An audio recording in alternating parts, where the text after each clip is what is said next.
Bonjour et bienvenue dans cette 17e partie. Comme c'est la première vidéo de l'année 2014, je vous souhaite à tous mes meilleurs vœux pour cette année 2014. Bonne santé, beaucoup d'argent, beaucoup de bonheur, pas mal d'amour, et tout ce qui vous fait plaisir, quoi. Allez, sur ce, on va commencer. Donc nous allons continuer là où on était arrêté la dernière fois, et ce que normalement vous aurez dû faire à la suite de la dernière vidéo. Donc dans un premier temps, on va voir la partie connexion. Donc sur notre page d'accueil, on a un petit formulaire qui nous redirige sur la page test. Dans cette page test, on teste la présence du pseudo et du mot de passe, qu'on stocke dans des variables, qu'on vérifie si celles-ci sont bien remplies comme il faut. On va mettre le mot de passe en MD5. Donc ça, je sais pas si je l'avais fait la dernière fois, mais bon, au cas où je le fais là. Et je vous avais préparé un petit peu le terrain. Donc ce que je vais faire, déjà lors de la préparation du terrain, comme je dis, j'avais oublié un petit truc, select étoile from utilisateur. Voilà. Bravo à ceux qui l'avaient vu, au cas où. Donc ceci, ça sera notre requête. Il n'y a rien à changer, c'est exactement la requête qu'il faudra taper. Donc pour pas mettre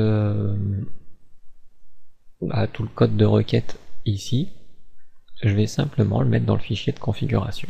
Bien entendu, au préalable, dans cette page test, je vais devoir inclure le fichier de configuration.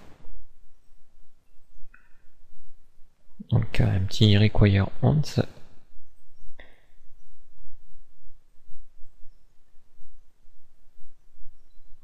de config.php.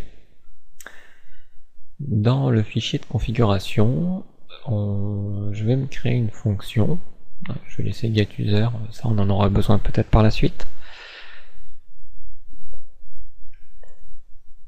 Donc ça sera simplement la fonction de connexion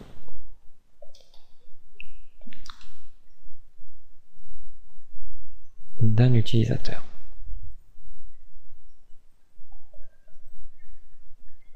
Alors cette fonction va s'appeler login. Elle va recevoir deux paramètres, le login et le password.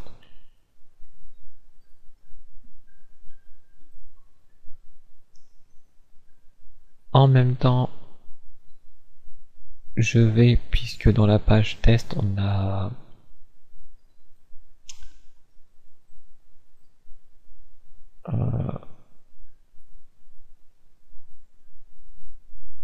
je sais plus trop si on l'a, mais bon. Ici, je vais déclarer en global connect, ce qui m'évite de l'envoyer à la fonction.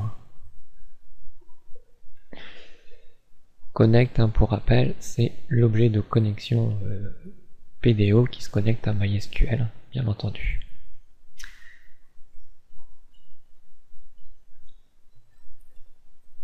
Donc là, je vais reprendre un petit peu le code du dessus, sans le commentaire. Dans SQL, la requête, je vais prendre la requête qui était juste ici.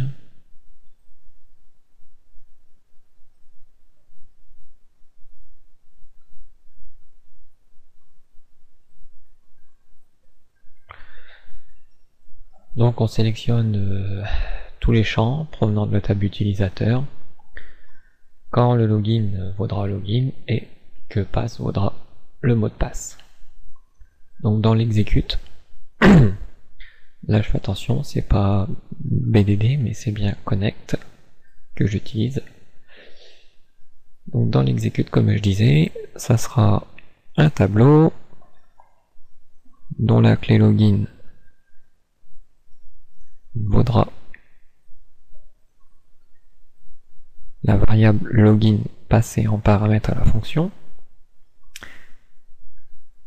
et j'ai marqué pass comme alias qui vaudra la variable pwd, elle aussi passée à la fonction.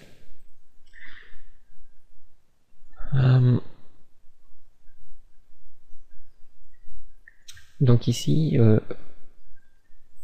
il y a un or die, et là je vais pas faire un printer, on va juste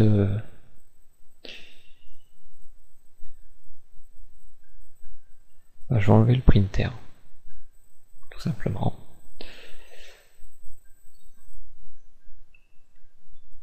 Ici quand on va exécuter la requête, il y a deux options, voire trois. Une contrainte ici s'il y a un problème lors de la requête ou de la connexion ou autre. Un problème qui ne sera pas dû à ce qu'on demande. Le premier retour qu'on peut avoir d'exécute, dans ce cas précis, puisque normalement on va récupérer qu'un seul utilisateur, et je dis bien normalement, puisque dans notre cas il est possible qu'on puisse avoir plusieurs utilisateurs ayant le même login et le même mot de passe. On n'a pas traité ce cas particulier. Mais faisons comme si on l'avait fait, et disons qu'on n'aura vraiment qu'un utilisateur par login avec son mot de passe unique. Donc ça veut dire qu'au moment de l'exécute, MySQL va retourner soit 1 pour dire true en quelque sorte qu'il a trouvé quelque chose, ou soit à rien, parce qu'il n'a rien trouvé tout simplement. Donc ce retour, je vais le stocker dans une variable retour.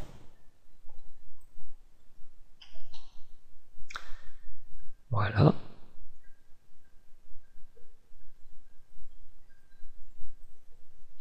Donc ici, ce que je vais pouvoir faire, ça va être un echo, de voir ce que retour va contenir. Je vais employer une fonction à PHP, donc je vais pas aller dans la doc pour la faire voir, mais elle est un petit peu simple à comprendre. NL new line, NL, d'accord, to de BR. On est bien d'accord que pour faire une nouvelle ligne et pas un retour à la ligne, on doit avoir de BR. Donc voilà, ça nous permet de nous faire 2 BR. Et puis à l'intérieur, je lui mets un string, comme il me dit, donc une chaîne de caractères. Donc là, ça va être retour vaut, et puis ça sera la variable retour. Voilà.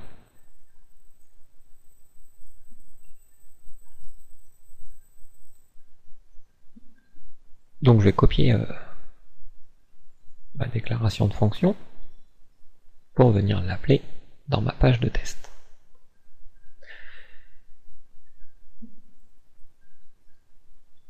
Donc au moment où je vais appeler login, j'ai bien le login, et pour le password, je lui transmets le pass.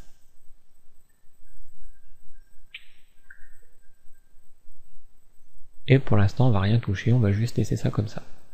Donc j'enregistre tous les documents, puisqu'il y avait config que j'ai modifié, dans le navigateur, sur notre hôte virtuel. Si j'essaye avec les identifiants de ma base de données, qui n'est pas un utilisateur de notre test, on va dire,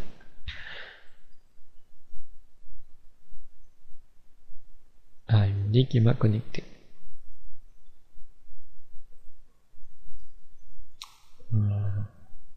Ça c'est un peu étrange.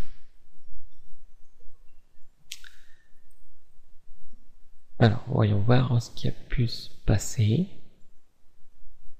Donc là il a bien eu les informations, il a bien appelé la fonction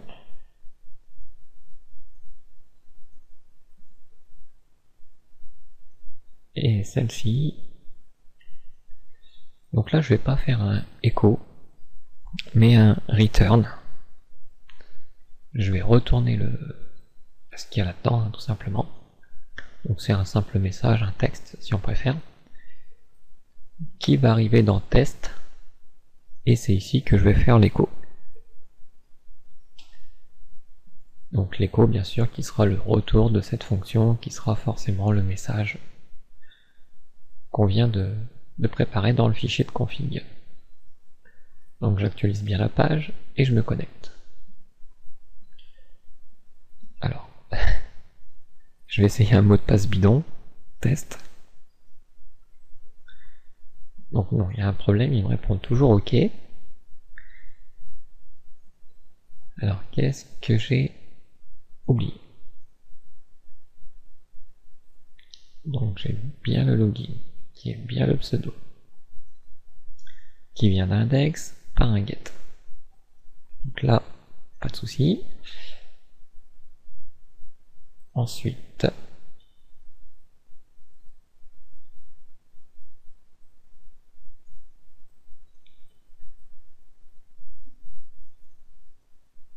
donc là j'ai le array avec login et pass qui vaut pwd. La fonction c'est bien login. J'ai bien connect qui est en global.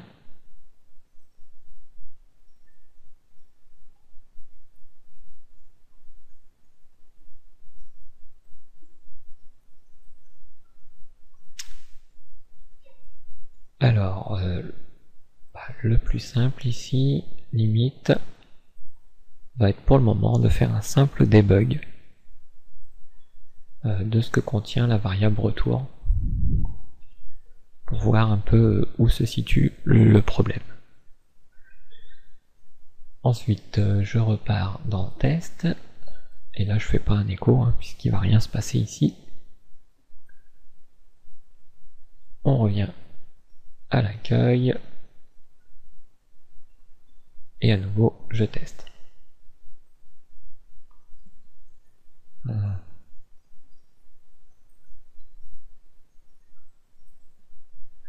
Alors je vais aller faire un tour dans la base de données, voir un peu ce qui pourrait se passer.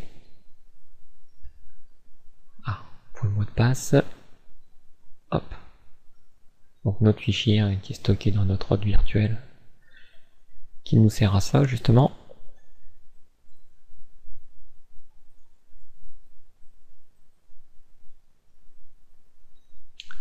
Donc dans la base test,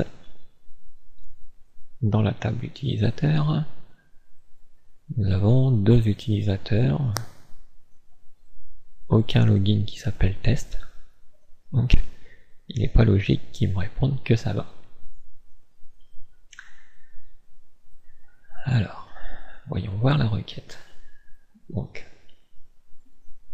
je sélectionne tous les éléments provenant de la table utilisateur quand le login, et est-ce que dans la table j'ai appelé ça login? Oui.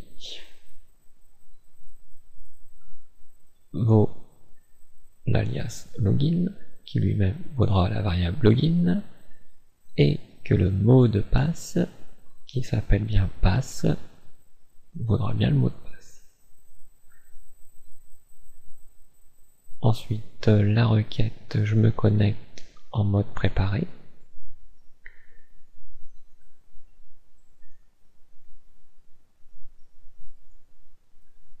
Et je vais exécuter cette chose.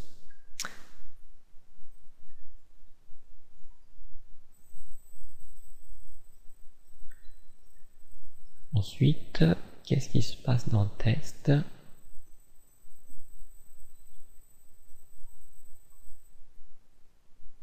Donc effectivement, le fait que le login et le mot de passe ne soient pas vides, forcément lui il marque ça. Je suis bête. Donc je vais commenter l'URL pour le moment. Le but c'est de voir ce qui va se passer ici parce que sinon je me fais rediriger comme boule de vidé. D'ailleurs je vais commenter le header et le else. Ici, bon je vais le laisser comme ça.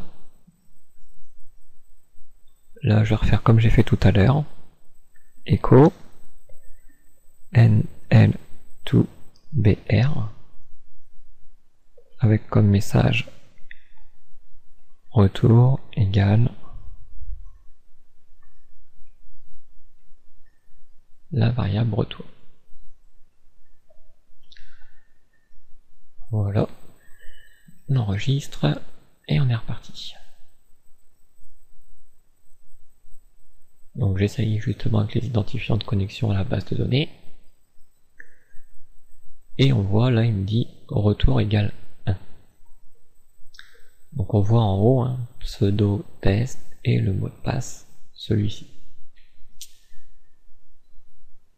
Essayons avec un utilisateur valide, donc unixver et son mot de passe Toto. On se connecte,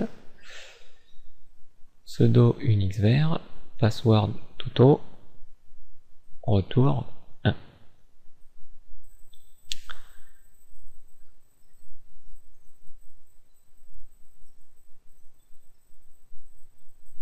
Alors, ce que je vais tester ici plutôt,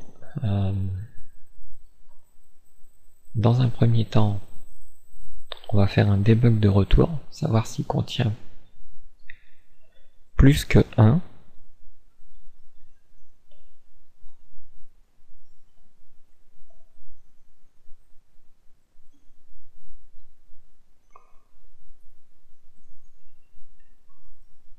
J'enregistre, je reviens à la page d'accueil, je me connecte. Non, visiblement il n'y a vraiment que 1. Donc je vais faire ma requête comme d'habitude. Et en dessous, je vais dire que retour sera un fetch sur ma requête.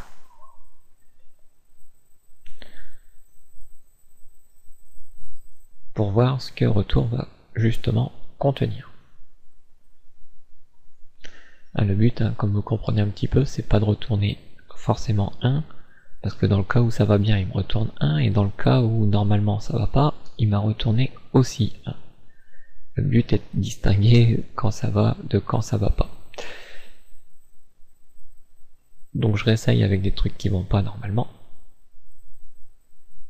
Et là, on voit qu'il n'y a rien. Bon, c'est une chose. Si j'essaye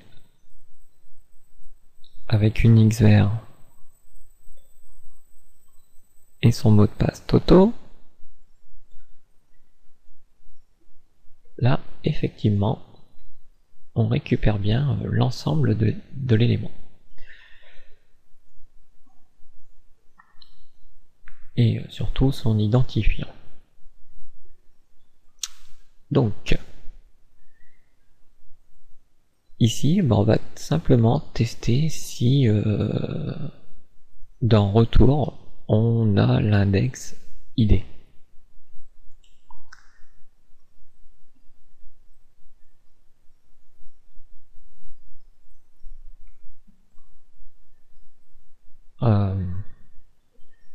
Ouais, j'aurais voulu faire d'une certaine façon, mais on va le faire comme ça.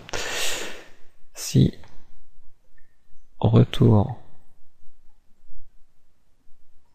ID,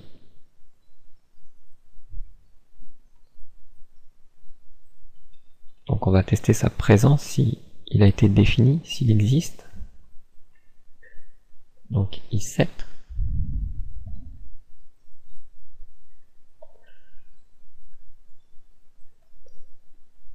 Dans ces cas-là, on sait qu'on a un utilisateur.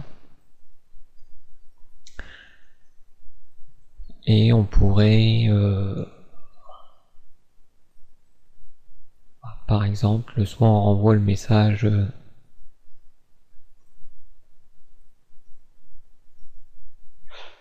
Ouais, effectivement, on pourrait renvoyer un true. Return true. On dit que tout est ok. Sinon, un return false. Donc là, on enlève toute cette partie maintenant. Et du coup, maintenant, dans le test, login, ici, va obtenir un résultat, qu'on va stocker ça dans route, pour faire retour, on va dire, mais plus rapide à écrire. Et on teste ainsi route vos trous en quelque sorte.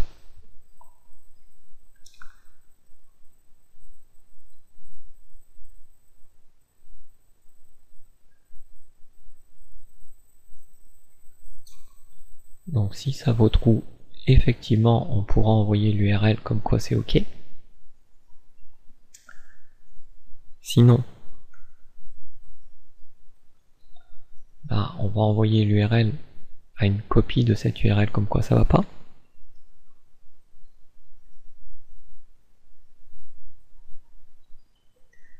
Là bien sûr on teste si on a les éléments, si on les a pas forcément, on retourne non aussi. On remet la redirection et puis on peut enlever le petit message de débugage du tout début. J'enregistre mes deux fichiers et je recommence. Donc j'essaye avec un login pas bon et on voit bien en haut la réponse et non. Du coup on n'a pas changé de page. Et si j'essaye avec un identifiant correct,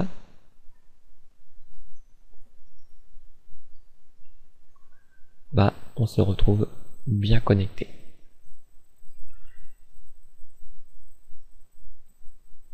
Donc voilà pour la partie connexion.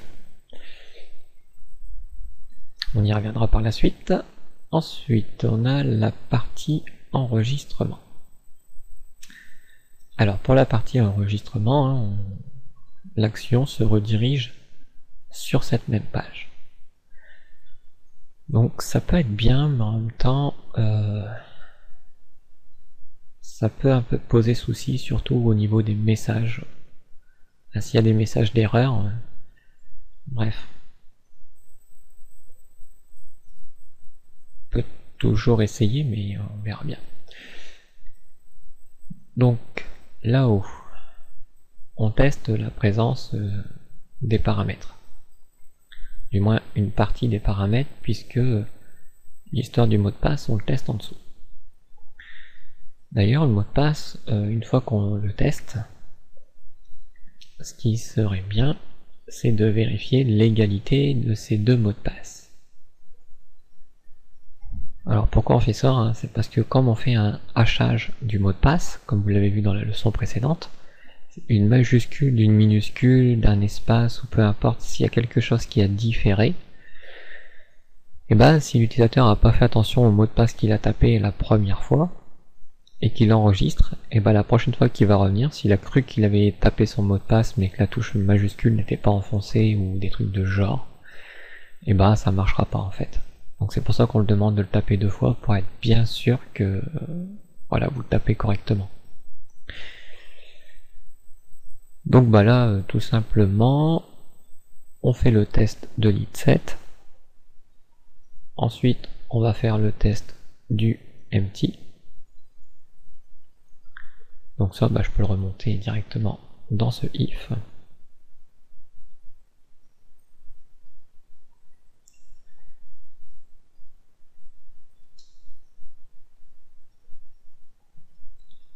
Donc c'est à cette instance, quand je sais que tous les deux, bah, ils sont pas vides, qu'il n'y a pas de souci, je peux effectivement tester cette fois-ci leur égalité. N'oubliez pas hein, que c'est un double égal.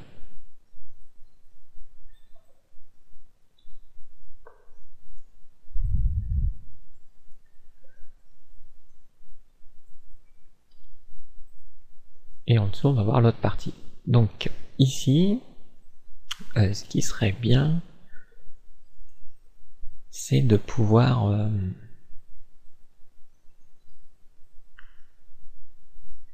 afficher des messages. Donc pour cela, on va utiliser une variable message qui par défaut va valoir une chaîne vide.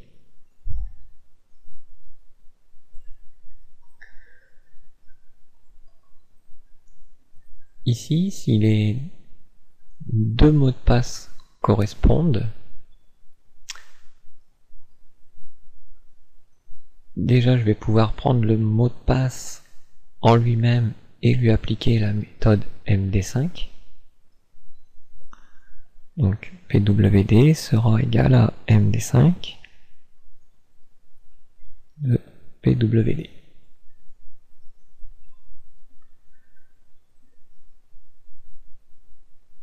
Alors s'ils ne correspondent pas, on va pouvoir dire que message sera égal à vos mots de passe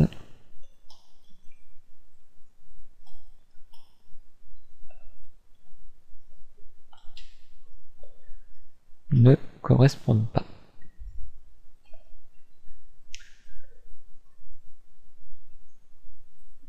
Alors ensuite on va tester le prénom, le nom, le login et le mail.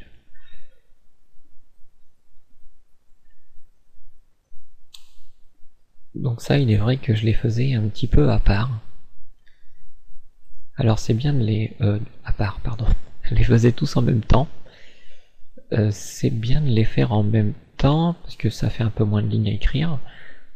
Mais ce qui est embêtant, c'est qu'on ne pourra pas différencier le prénom du nom de cette façon-là, quoi. Parce que c'est soit la condition va être respectée, ou soit elle ne sera pas du tout respectée. Donc là, je vais en faire plusieurs.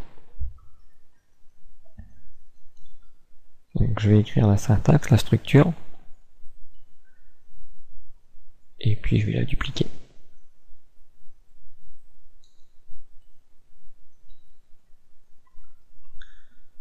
Donc le premier, ce sera prénom. Ensuite, nom.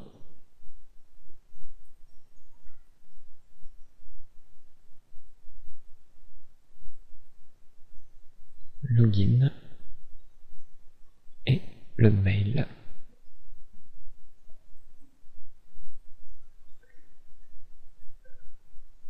Alors même chose pour prénom. Donc là c'est différent de empty, donc il n'est pas vide, ça veut dire que tout va bien dans ce cas-là. Donc je vais pouvoir préparer que mon prénom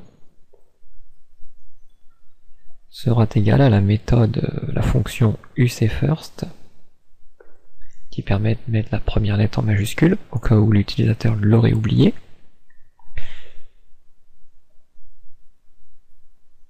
Donc pour le nom c'est pareil.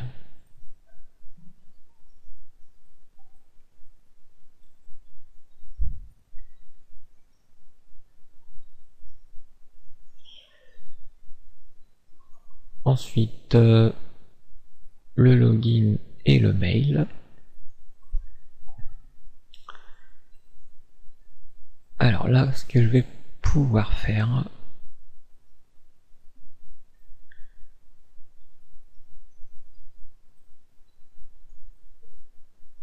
donc c'est avoir une sorte de variable de test. Donc flag. Donc si flag vaudra true, alors ce que je vais faire, c'est que flag par défaut tout en haut, il va valoir false. Et selon les conditions, et si c'est respecté, donc ici quand on fait l'histoire du mot de passe, flag ici vaudra true.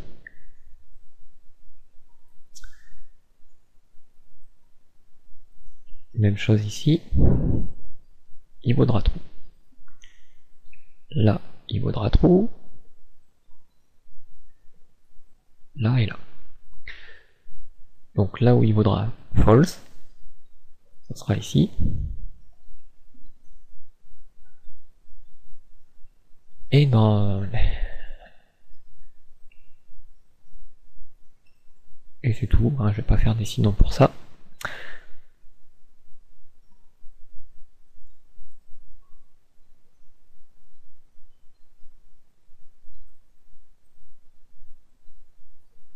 Le problème c'est que s'il vaut trop un moment et qu'il vaut pas false après, ça va pas le faire, donc...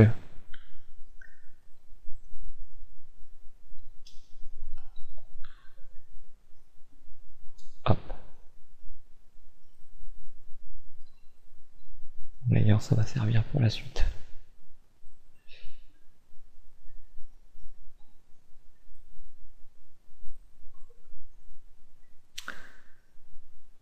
Donc comme pour les autres, quand flag vaut false, c'est forcément il s'est passé quelque chose. Donc on est censé avoir un petit message de retour.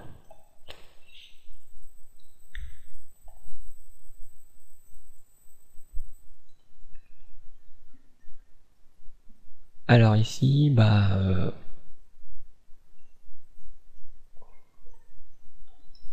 le champ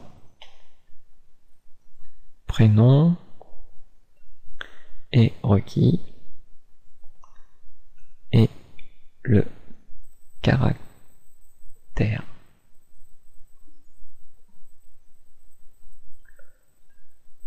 espace n'est pas un caractère valide.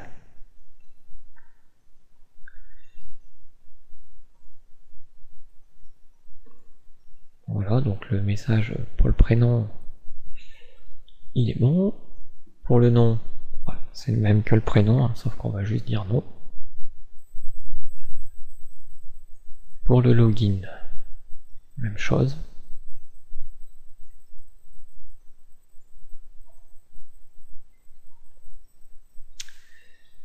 Pour ce qui est du mail,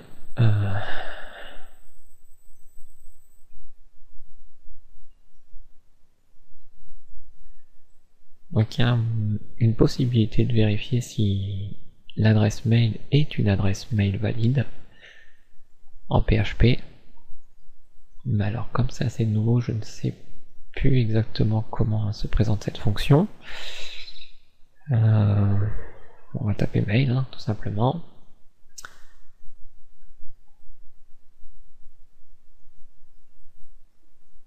Bon, là c'est pour envoyer un mail.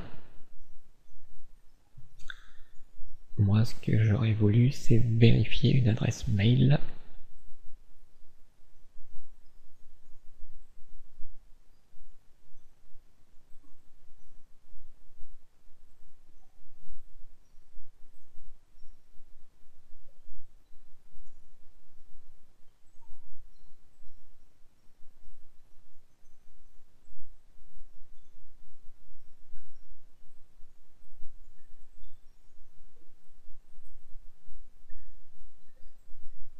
Alors il y a plusieurs éléments.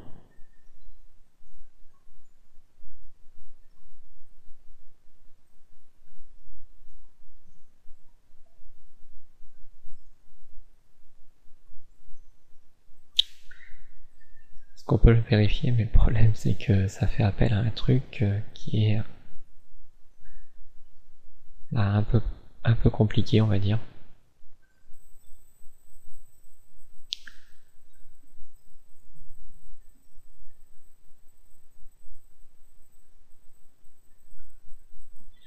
Mais là je ne vois pas.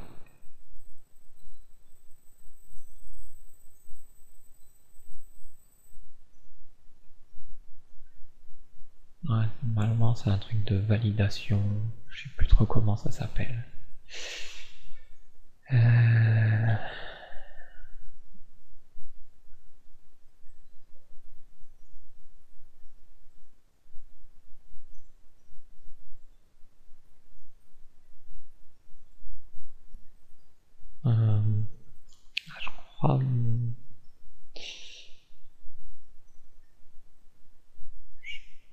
c'est filter par.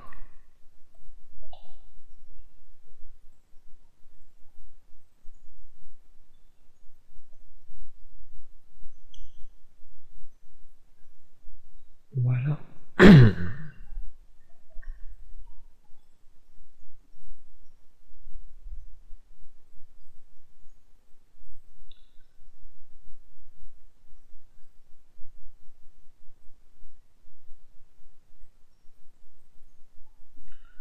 Donc ça répond soit true, soit false. Non, les données filtrées ou false si le filtre a échoué. Donc pour m'en rappeler, hein, simplement une petite recherche sur Google, comment vérifier le format d'une adresse mail, et c'est via le site hein, comment ça marche que j'ai trouvé que c'était le filter var. Sinon il y a autre chose un peu plus complexe, ce qu'on appelle les expressions régulières, c'est pour ça que je voulais pas passer dessus maintenant, parce que voilà, c'est ce genre de code en fait qu'il faut taper. Et après peut-être qu'il y a d'autres façons de faire.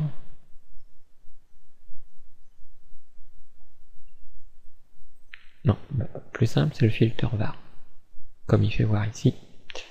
Bah d'ailleurs, hop, on va pas s'embêter. Pour l'email, donc l'email il est là. Donc là il est censé être bon. Mais on n'est pas encore sûr. Parce que certes il est pas vide, mais est-ce qu'il est bon? Ça, c'est encore à voir. Donc nous c'est une variable qui s'appelle mail.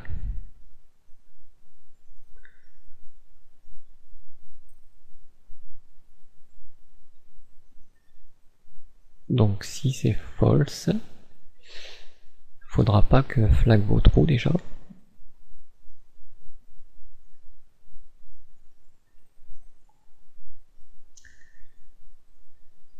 Et il faudra une sorte de message comme au-dessus.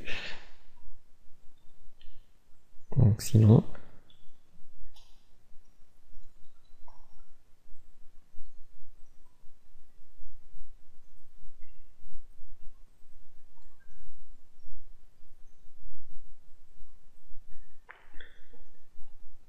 votre adresse mail n'est pas une adresse valide. Et ici, on fait comme là. Voilà.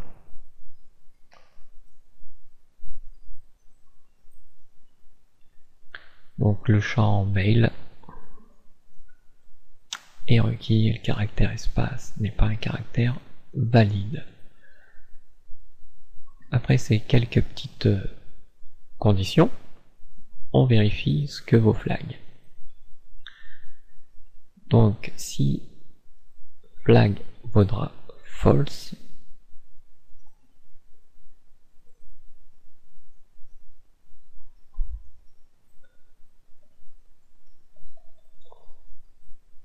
on pourra faire un echo nl to br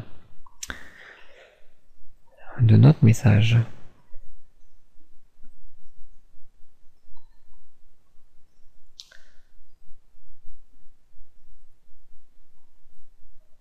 Donc là le pass 1, bah, on n'en a pas besoin.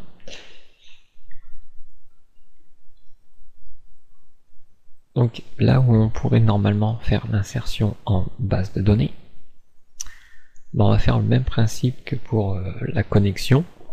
On va créer une fonction dans le fichier de config, et puis on va l'appeler depuis le fichier principal register. Alors, bah, c'est parti. Hein. Fonction pour l'enregistrement d'un utilisateur.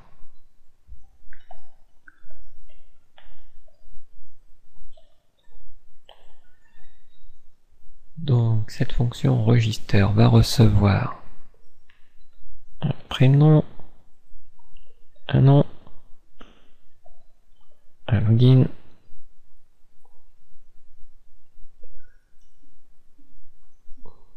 un password et un mail.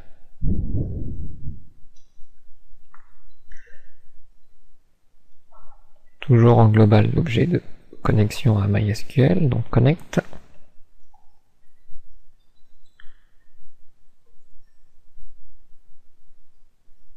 Donc là je vais prendre hop, les 3 premières lignes.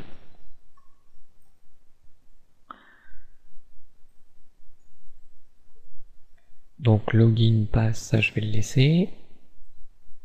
Non, bah non, c'est pas du tout la même requête, ce qui fait que hop, je peux tout effacer. Donc insert into, ou ça dans utilisateur. Quels sont les champs à renseigner? ID, prénom, nom, login, pass, mail. Bien dans l'ordre comme dans la base de données. Et les valeurs à transmettre, donc values. Pour l'id, on met nul, on laisse MySQL se débrouiller. Pour prénom et tout le reste, voilà. Prénom, nom, login, PWD, mail, il n'y a que PWD que je vais devoir changer, mais le reste c'est pareil. Il me suffit juste d'ajouter 2 petits points devant.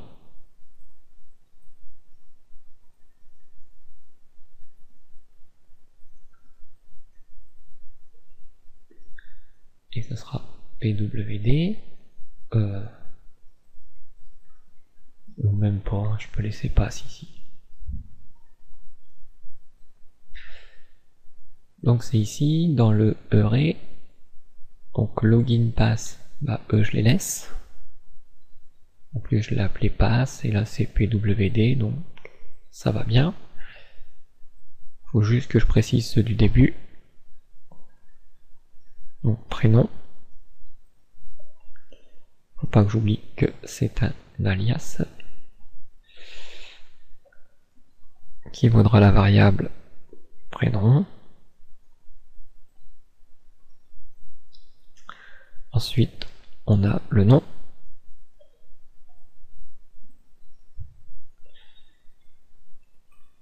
Qui vaudra la variable nom. Donc le prénom, nom, login, password et après le mail.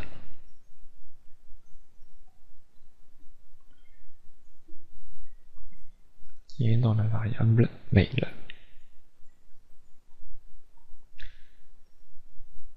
Voilà.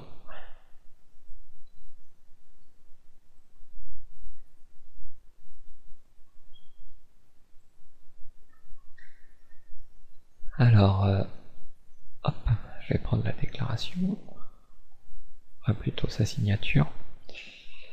On va copier ceci et on va appeler la fonction si flag va bien quoi.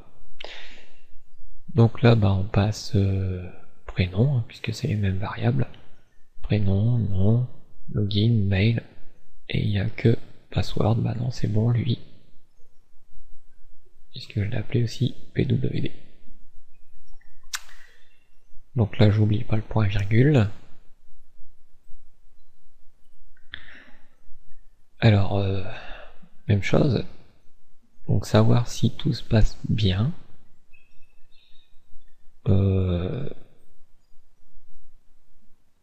Ici quand on exécute,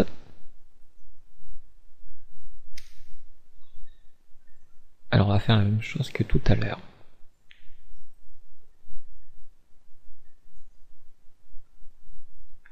Donc je vais créer une variable retour dans un premier temps, voir ce que le retour va provoquer. et faire un petit debug de cette variable de retour pour voir ce qu'elle contient, et comme ça on pourra distinguer une requête bonne d'une requête pas tout à fait bonne. Donc c'est parti, hein. Je pense qu'on peut tester directement ceci. Hop, donc direction navigateur, donc ça je peux fermer, ça aussi pour le moment, et ici revenir à la page d'accueil. Donc là c'est la partie d'enregistrement. Donc là effectivement on a ces éléments de flag qui vont se déclencher.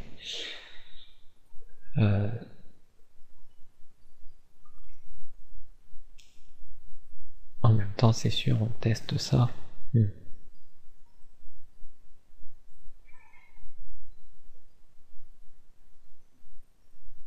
Ce qu'il y a c'est qu'au début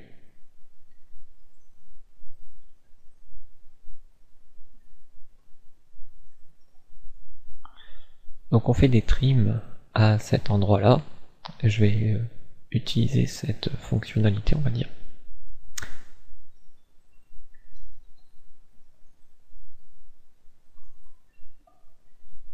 Dans le sens que on fait un trim que si on reçoit ces éléments. Mais comme au début on reçoit pas d'éléments, puisqu'on les a pas encore envoyés, et bah ouais, mais après du coup ça va me déclencher la fonction ici. Et c'est pas ce que j'ai envie.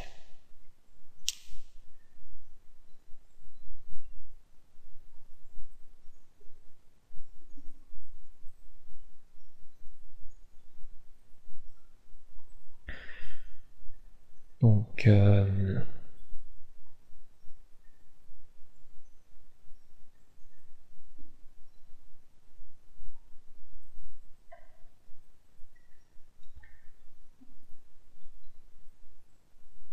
alors là je réfléchis un petit peu à comment je vais pouvoir faire cette chose.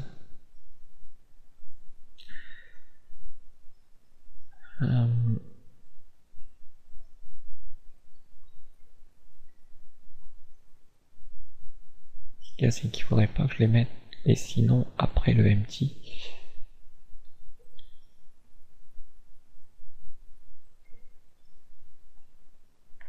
Bon alors après celui-ci.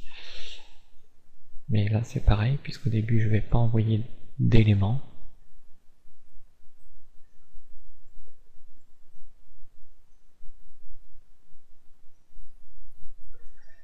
Donc on va dire que si j'ai ces éléments là, flag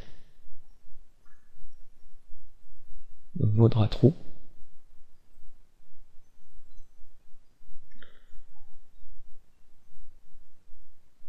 Et là bah, c'est pareil, on a déjà flag en place.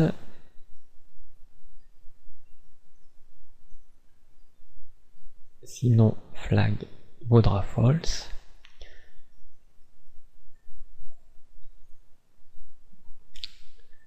Ici je vais pas mettre les flags, mais juste les messages.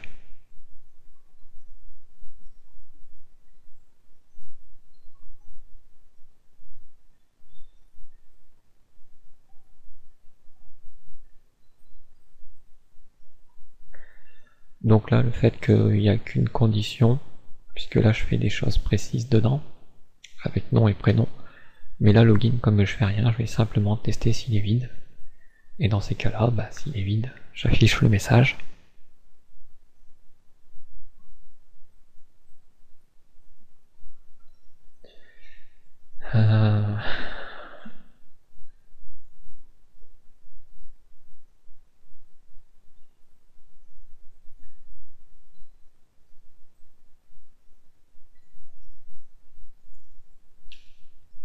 Donc ici on peut enlever le sinon.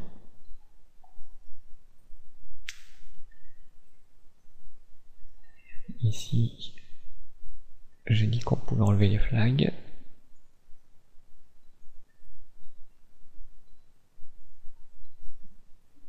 Donc c'est si l'email est bonne.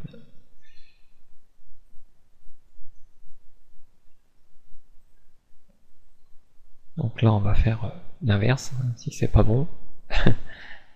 On va mettre le message.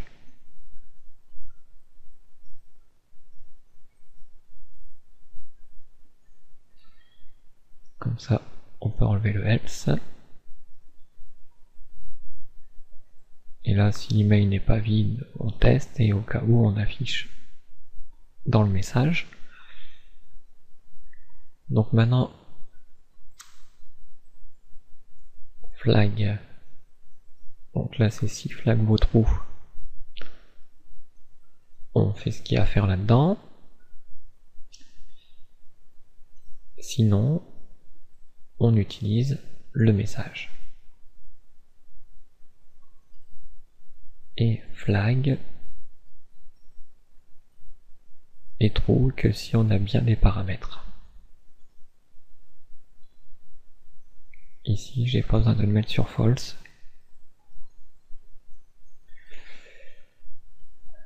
Au début, il sera forcément sur false. Le message devra rester vide. Parce que sinon, voilà, il va être false et il va m'afficher le message. Mais ça va valoir le cas sinon ici. Donc pour essayer de me sortir de ce petit pétrin, on va les mettre dans les is7, ces fameux if. Comme ça, c'est si on n'a rien, on pourra traiter ces cas où il n'y a rien à afficher. C'est parce que c'est ça le problème d'être sur la même page. Hop là. Donc là, ce sera prénom, nom, pseudo et mail. Donc prénom, nom, login, mail. Ça, je vais les couper de là pour les mettre ici.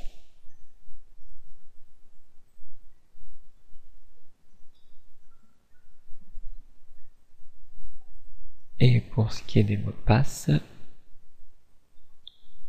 bah c'est déjà dans la condition. Donc ça a l'air plutôt ok. Donc ici, je vais pouvoir remettre mon flag à false pour être sûr qu'il m'affiche le message. Et non, ça sera bon. Logiquement, il me l'affichera. Et ici, par défaut, comme flag vaut false, mais que s'il a rien reçu, il peut pas rentrer dans les empty, puisque déjà il rentre pas dans la première. Ça, j'en ai pas besoin forcément, ce qui va rendre un peu plus propre la chose. Et on va tester ça. Donc j'enregistre tout, je repars dans le navigateur, j'actualise, et voilà. Donc là on a les champs qui sont bien vides, et aucun message pour le moment qui ne s'affiche. Donc je vais pas tester si j'envoie avec rien, je vais juste mettre ici un caractère d'espace, là aussi. Pseudo, je vais inventer Tintin. Je vais inventer Milou, on va réutiliser les mêmes. Le mot de passe, moi je vais mettre Milou aussi. Et puis le mail, hein, on va faire un tintinmilou.fr et on enregistre. Donc que s'est-il passé à cet instant? Donc il me dit que tout est ok, l'histoire du retour vaut 1. Voyons voir la base de données. Donc ouais, ça me saoule un peu cette histoire, donc donc on va virer cette histoire des 1440 secondes.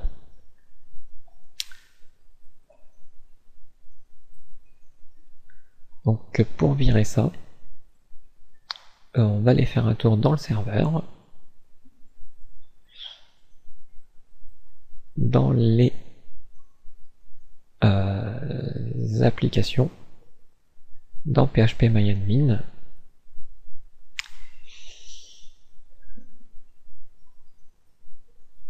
et on va aller dans le config inc php. Alors faut savoir qu'on peut modifier ces cette durée.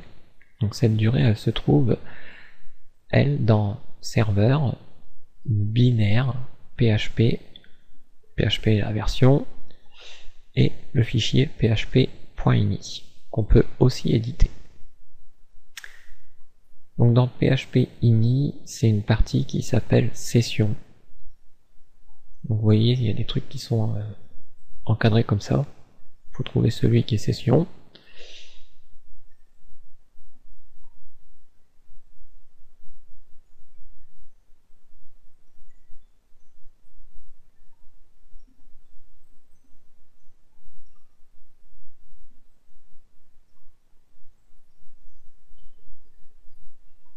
Ah, donc ça doit être peut-être dans les modules settings alors.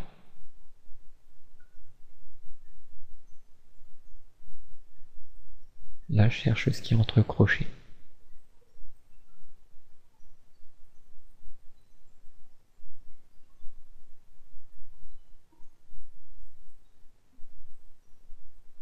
Donc là, j'ai session qui est entre les crochets.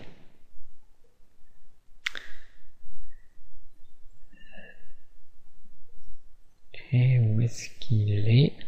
Il suffit de regarder dans les valeurs et de trouver le 1440 qui nous indique. Le voilà. Le fameux 1440. Donc ça correspond à 24 minutes comme il nous dit. Soit vous changez ici, mais si vous changez ici, ça change pour tous vos sites, en fait. Tous vos virtual hosts plus l'autre par défaut. Nous, on va changer juste dans le config inc php pour juste que ça concerne la session, mais que pour notre PHP MyAdmin, pas pour les autres choses. Par la suite, je vous ferai voir comment créer un PHP ini par hôte virtuel, ce qui est parfois intéressant à savoir. Donc là, pratiquement tout en haut, je vais me rajouter une petite partie que je vais appeler ça paramètres de durée de session. Donc ici, je vais m'inventer une variable durée qui va être égale à 60 secondes fois 60 minutes fois 24 heures. Donc là, vous comprenez qu'on est arrivé à une journée. Et pour être tranquille, fois 7 jours. Voilà. J'oublie pas le point virgule parce qu'on est dans du PHP. Et un petit commentaire, une semaine. Voilà. Comme ça, toutes les semaines, il ne nous embête plus. Bah, il nous embêtera que toutes les semaines. Et non plus les 1440 secondes. Vous adaptez, hein, vous faites ce que vous voulez dans la durée. Le tout, c'est de pouvoir être tranquille, quoi. Ensuite, alors là, il faut que je définisse un paramètre, donc init7. Donc le paramètre que je cherche à redéfinir, bah, c'est ici. C'est le session.gc max lifetime, là.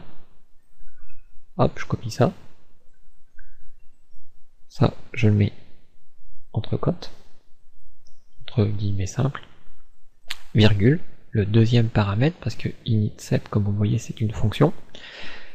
Et ce qui veut en notre paramètre, bah, c'est la valeur, donc nous, c'est la durée. Voilà pour cette partie-là. Ensuite, il nous reste encore une petite partie, c'est au niveau de la config. Alors, je sais pas si ici on peut le voir. Je vais essayer de regarder dans l'inspecteur d'éléments. Au niveau des ressources, session storage, et là on le voit pas. Donc je vais m'y connecter exprès. Voilà, comme ça, quelque part ici, ça a dû normalement ajouter des valeurs. Donc là je ne vois pas celui de la session.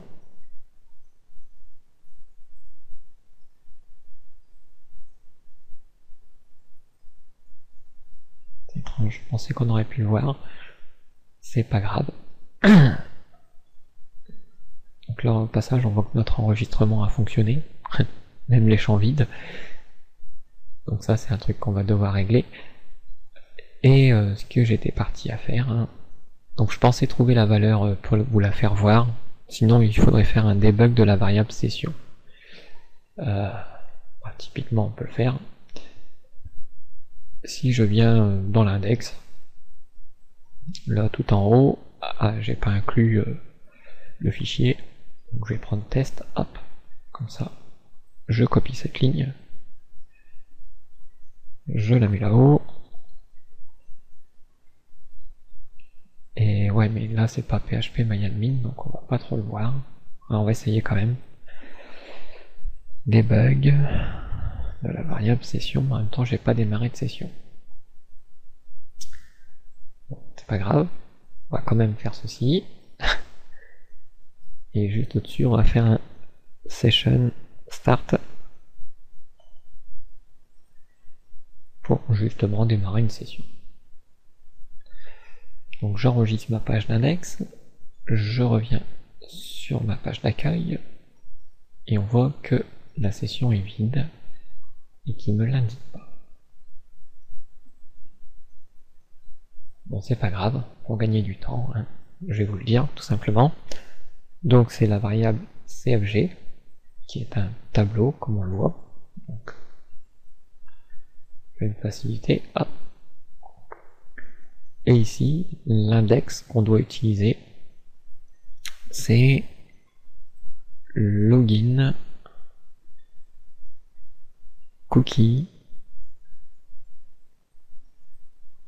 validity. Et ça va être égal à notre durée. Voilà. Donc cette chose a simplement pour effet d'augmenter la durée de la session pour pas qu'on se fasse déconnecter tout le temps. D'ailleurs au passage, tiens, tant qu'on est dans ce fichier config inc, on va y faire un petit tour un peu plus bas. Donc là on avait paramétré le stockage pour les bases et les trucs là. Mais encore plus bas, ici on a le config show all. Par défaut il est sur false, c'est pour ça qu'il est commenté. Mais si je le passe sur true, ça veut dire qu'il m'affichera tous les enregistrements. Parce que souvent par défaut il se limite un petit peu. Vous voyez, comme par exemple ici, le max row. Donc les rows c'est les lignes, hein, c'est les enregistrements. Et bah le max row là, il est à 30 par défaut. Donc ça veut dire que si vous avez 300 utilisateurs, bah vous en aurez que 30 par page. Moi souvent j'aime bien en avoir beaucoup plus. Là par exemple je vais dire, je sais pas, allez, 250. Protéger les binaires, pour le langage, ça on n'y touche pas trop.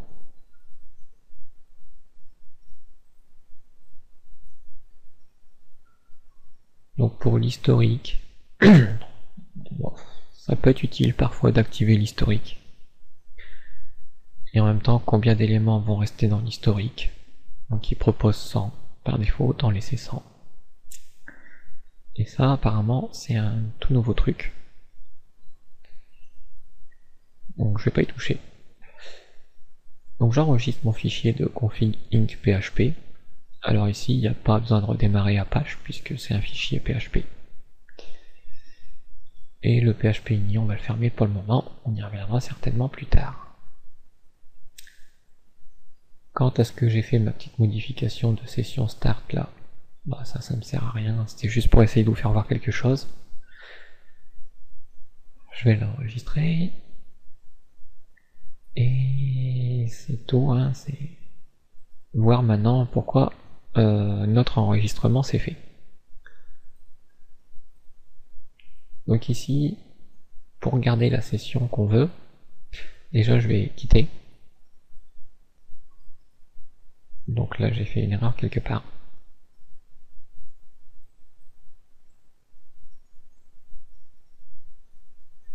À mon avis, j'ai dû oublier une histoire de point virgule ou un truc de genre.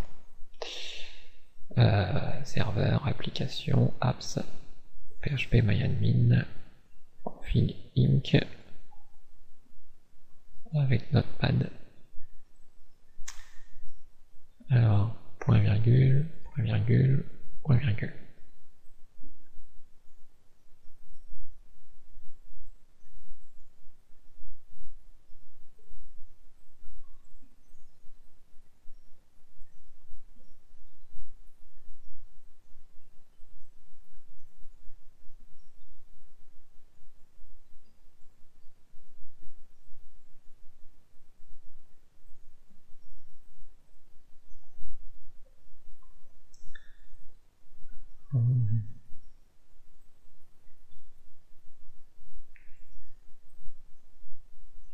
Qu'est-ce que j'ai zappé? Regardons le message d'erreur.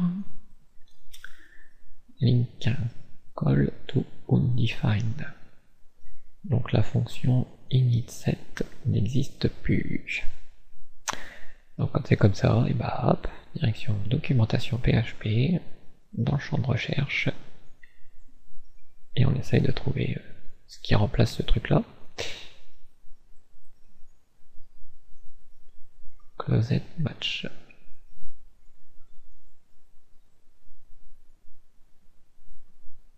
Donc je vais regarder ce truc. Modifie la valeur d'une option. Ah, c'est init, pas init. Voilà. Juste pour un petit T. On enregistre. Retour PHP de MyAdmin, on actualise. Et voilà. On se connecte. Et cette session là a une durée maintenant de une semaine, comme je vous ai dit. Vous voyez, on l'a changé il n'y a pas longtemps. Et déjà il y a une nouvelle version. Bon, je vais pas le rechanger maintenant, hein, tant pis. On la changera peut-être plus tard. De toute façon, maintenant vous savez comment faire. Alors, cet enregistrement, donc dans notre fichier register, donc on a bien reçu ces paramètres dans un premier temps.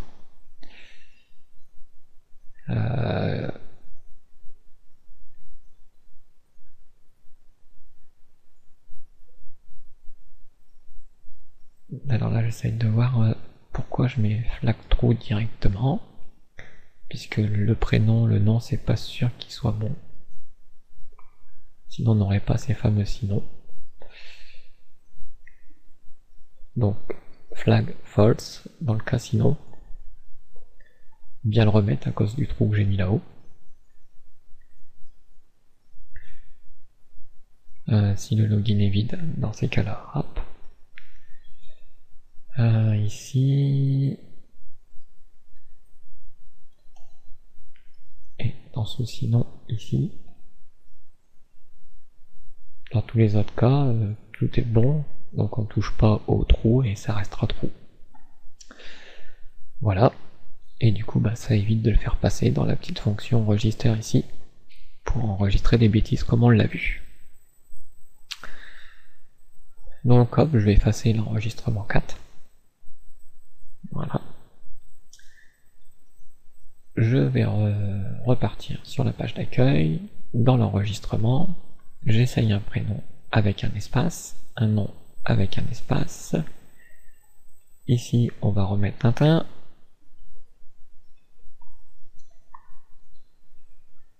Avec comme mot de passe Milou. Et le mail tintinmilou.fr. Donc tout est ok. Donc ça veut dire que c'est pas bon.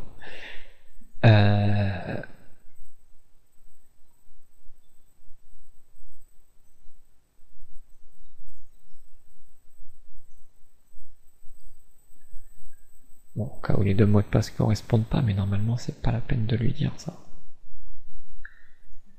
Donc là je vais... Non, j'ai pas besoin de lui dire ça non plus normalement.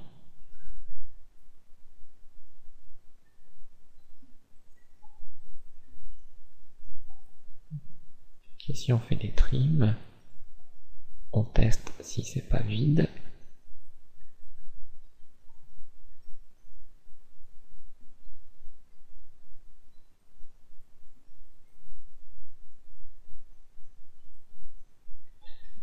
Bon là je vais marquer vraiment explicitement si flag vos trous parce que il n'a pas l'air de comprendre que c'est pas ce que je veux.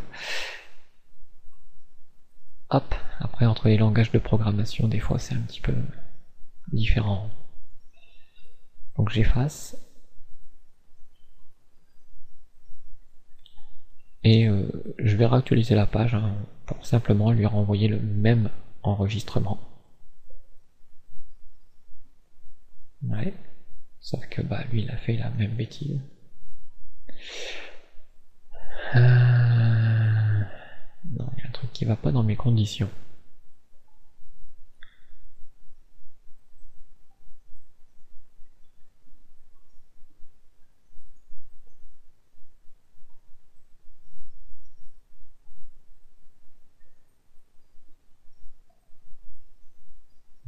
Empty, c'est vide. Différent d'empty, c'est pas vide. Mais le prénom était bel et bien vide. Donc flag aurait dû passer à false. Et par conséquent ne pas faire l'enregistrement du tout. Ça c'est bien dans le cas où on reçoit des valeurs.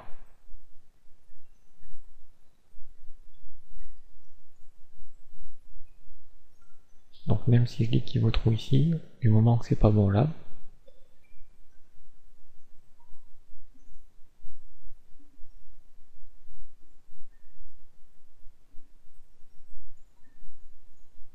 donc après où est-ce que j'aurais pu mettre un trou quelque part?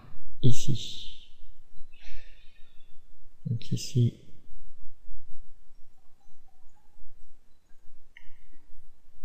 Ouais, le problème c'est qu'ici, si je laisse sur trou,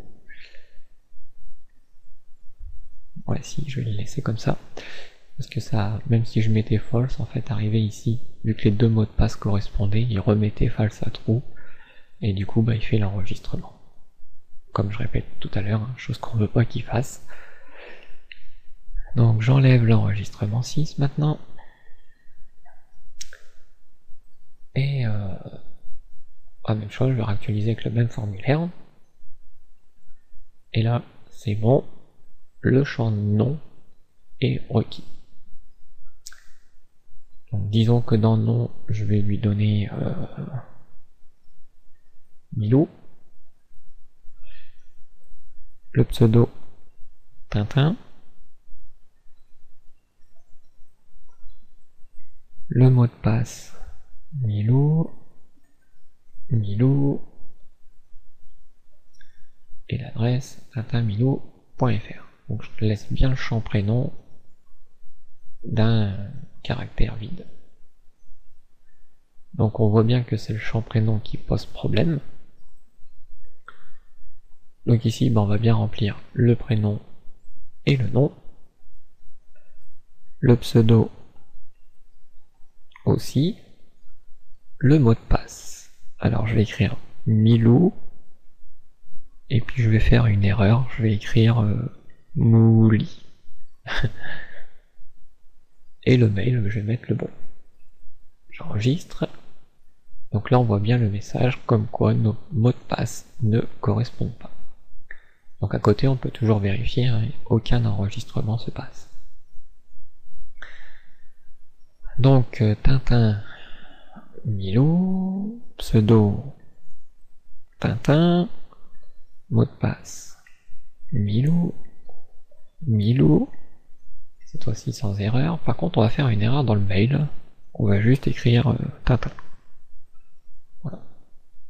On enregistre, et on voit bien que la fonction mail fonctionne, parce qu'il a vu que c'était pas une adresse mail valide. Pour essayer de tricher un peu plus, Tintin, Milou, pseudo Tintin, mot de passe Milou, Milou, Et le mail, on va écrire Tintin @milou. Et je vais pas mettre le .fr à la fin. Et on va tester. Effectivement, ça n'est pas passé. Alors on est reparti, Tintin, Milou. Tintin, Milou. Milou. Et dans l'email, on va mettre Tintin, Milou. Et à la fin, on va dire point Toto. Il y avait longtemps Toto. Donc là, il y a des chances que ça passe, même si on sait que le point Toto à la fin, normalement, ça n'existe pas. Mais bon, on peut pas non plus tester jusqu'au bout ce genre de truc, quoi. Donc j'enregistre, et là, tout est ok.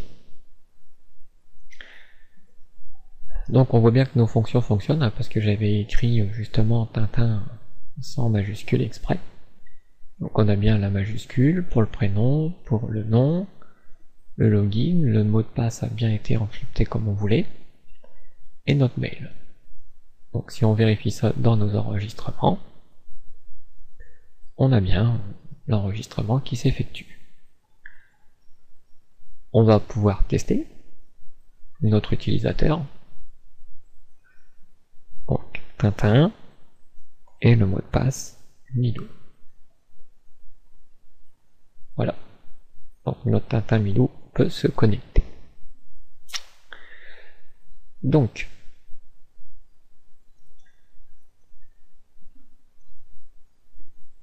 ce qu'on va pouvoir apporter comme modification serait déjà d'avoir un bouton de déconnexion. En même temps, on n'est pas vraiment connecté. Il suffit qu'on change de page, et voilà. Rien quelque part n'enregistre notre connexion. Donc ceux qui se disent, par exemple, ouais c'est chouette, on n'a pas besoin d'utiliser la session, puisque c'est MySQL qui nous donne les informations, bah c'est faux. Parce que la session permet justement de vous balader de page en page au travers de votre site, en PHP bien entendu, et du coup bah, de vous garder une connexion en fait. Bon après il y a l'histoire des cookies.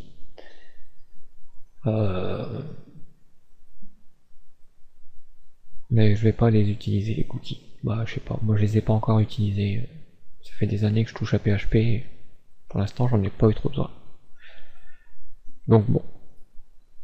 Alors pour l'histoire de notre connexion, déjà pour avoir le bouton de déconnexion, on peut faire le test, que vous allez voir que à chaque fois vous allez être déconnecté. Tout simplement, c'est si sur la page d'index, donc on a la partie du formulaire, et on a la partie quand on est connecté. Donc là on a un bouton pour se connecter, je vais prendre juste le A, une balise A, avec le P.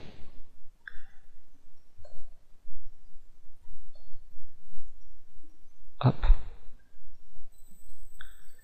Et là ça sera se déconnecter.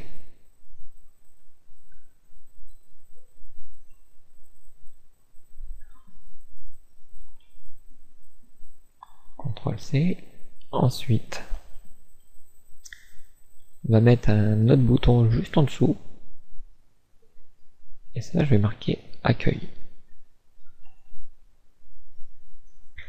Donc accueil, ça nous renvoie sur le fichier d'index, celui sur lequel on se trouve, et que normalement on est censé être connecté. Et le se déconnecter, lui, on va l'envoyer nulle part. Donc ouais, vu que c'est le même fichier, j'aurais pu l'envoyer au même endroit en fait. Bon, c'est pas grave, on va le laisser ça comme ça et puis on va voir ce que ça va faire. Donc j'enregistre ma page d'index, je reviens sur ma page d'accueil, j'actualise bien pour être sûr que tout est en ordre, et puis je me connecte avec mon Tintin Milou. Je me connecte, je suis bien connecté, et si je voulais me déconnecter, je clique, et on voit ici que mon dièse s'est rajouté à cet endroit-là, mais que la réponse est toujours OK. Je suis toujours bien sur ma page d'index, donc visiblement pas de changement.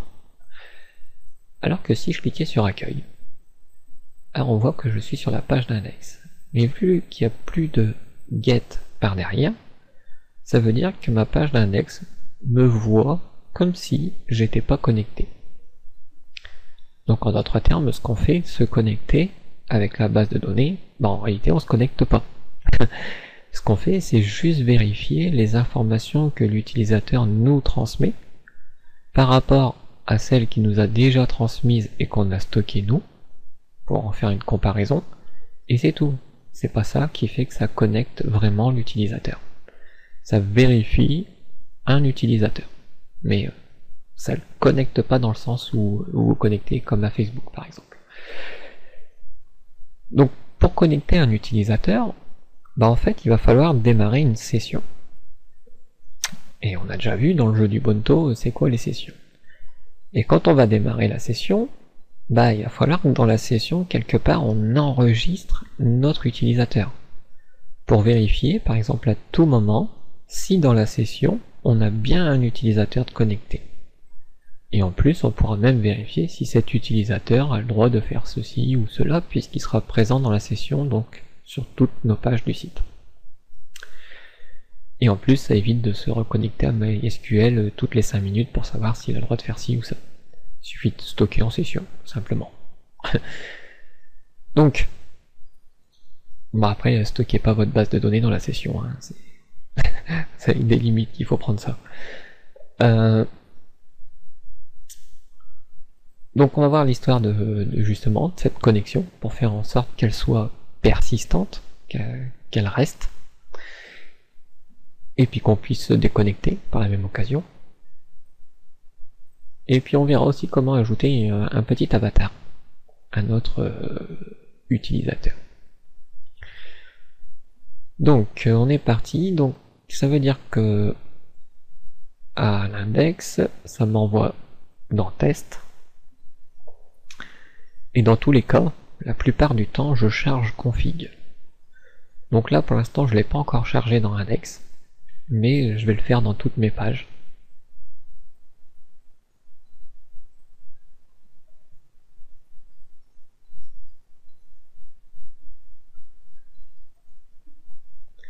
D'ailleurs, de même que normalement les identifiants à MySQL, ceux qu'on tape en dur là-haut, en général on les met pas sur le site. Vous avez vu, le serveur Apache, on l'a configuré, il y a un dossier W, un dossier log qu'on avait créé, un dossier config. Et justement, notre dossier de config, là, on pourrait y mettre notre fichier PHP. Bien entendu, sur le web, on ne peut pas accéder au fichier config puisqu'il ne serait pas dans www. Par contre, on peut créer des règles qui fait que nos pages web seront capables, elles, d'aller chercher le fichier de config. Mais qu'un utilisateur externe ne pourra jamais voir la configuration de ce fichier. Vous verrez ça si on a le temps dans cette vidéo, sinon dans la prochaine. Donc, pour l'instant, on va continuer. Du coup, je disais, donc je viens d'inclure mon fichier de config dans toutes mes pages, et maintenant, dans la config, ce qui serait bien, c'est de démarrer une session. Donc, avant les trucs de base de données et tout, là, hop, session, start.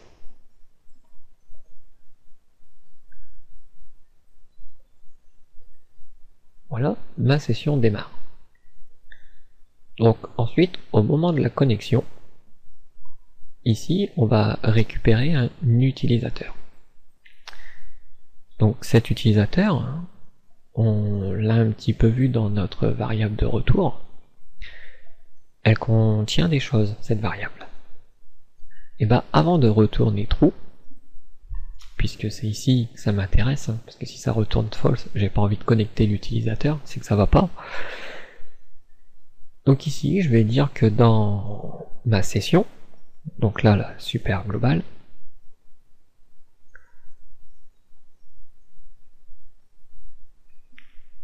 je vais y créer un index users, parce qu'il pourrait peut-être y en avoir plusieurs.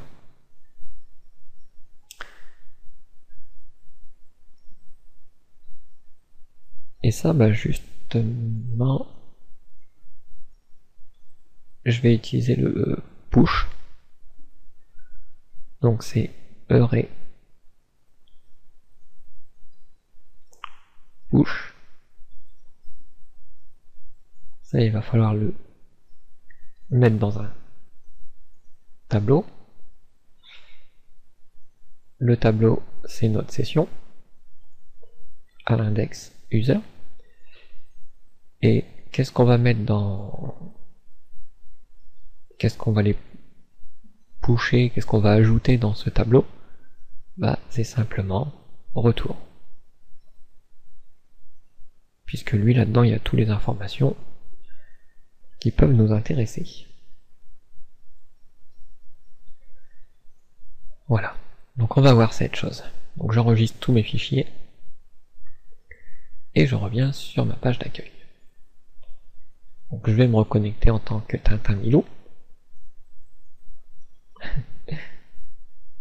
C'est parti. Je suis bien connecté. Là, c'est vrai qu'on va pas pouvoir le vérifier. Pour ça, il aurait fallu que je débug la session. Donc pour débugger la session, dans l'index, au moment où on est connecté ici, bah, toujours dans le body, on va mettre ça dans un autre P. Le code PHP. Et on fait un debug de session. $.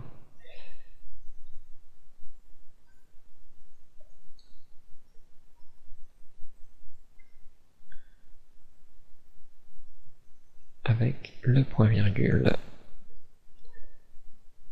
Donc là, je vais actualiser la page. Donc là, on voit qu'on a array users. Et c'est tout. Alors, qu'est-ce qui s'est passé? C'est le fetch. J'ai pas donné le fetch. Bah si.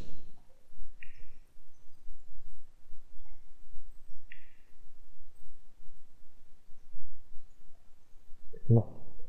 On va faire autrement. Dans session user, hein, on va lui dire qu'il vaudra retour. Retour qui est ici.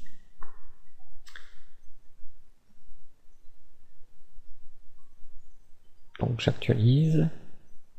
Donc là, le fait qu'il faudrait que je reparte sur l'accueil, que je me reconnecte pour passer dans la fameuse fonction. C'est Milou le mot de passe. Voilà. Donc il contient bien le tableau que je veux.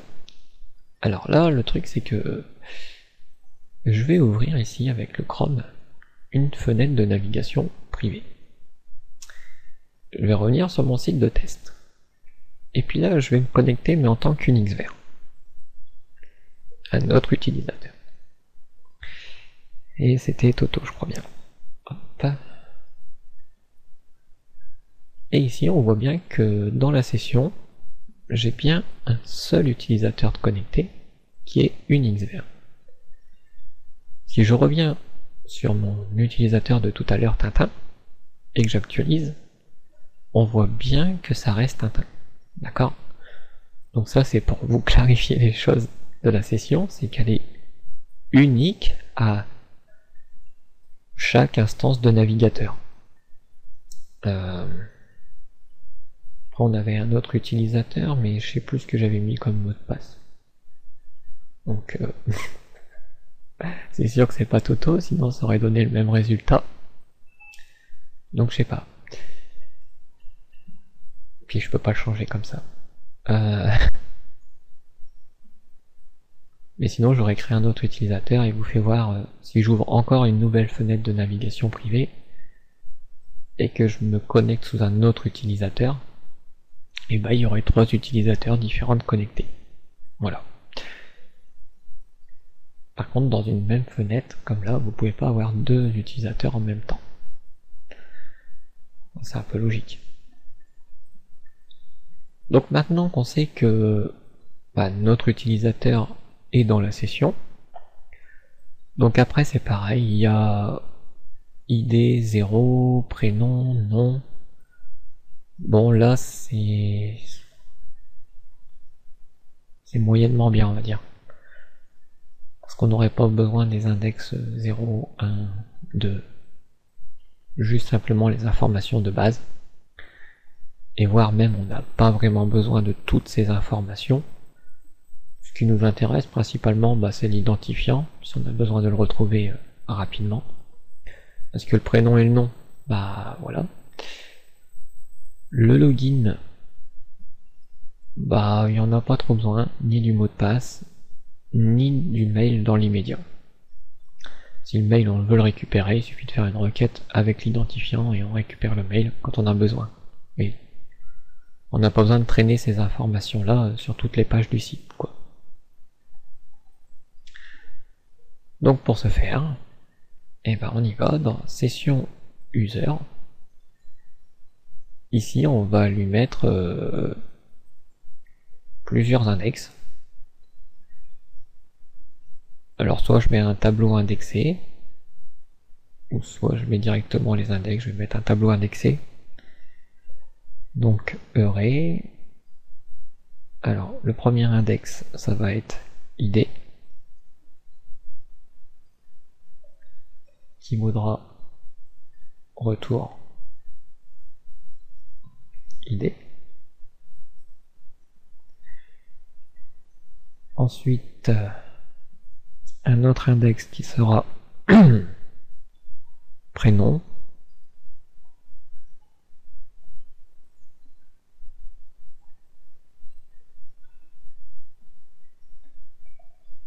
retour à l'index prénom,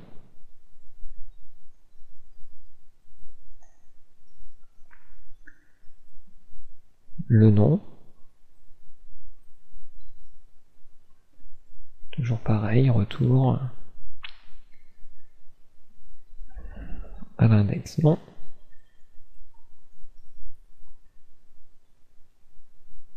là je peux m'ajouter moi-même une clé qui va m'intéresser, qui peut être username,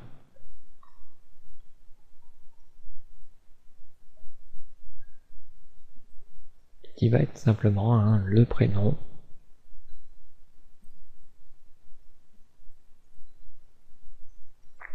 concaténer un espace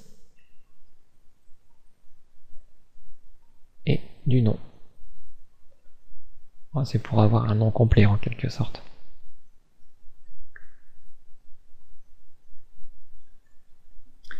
Hop là, donc on aura ID, on aura le prénom, on aura le nom, et on aura le nom complet. Donc l'username, et c'est tout, on n'a pas besoin de plus. Donc j'enregistre mon fichier de config. Donc ça forcément ça passe dans la fonction de login. Donc ici si j'actualise forcément ça ne marchera pas.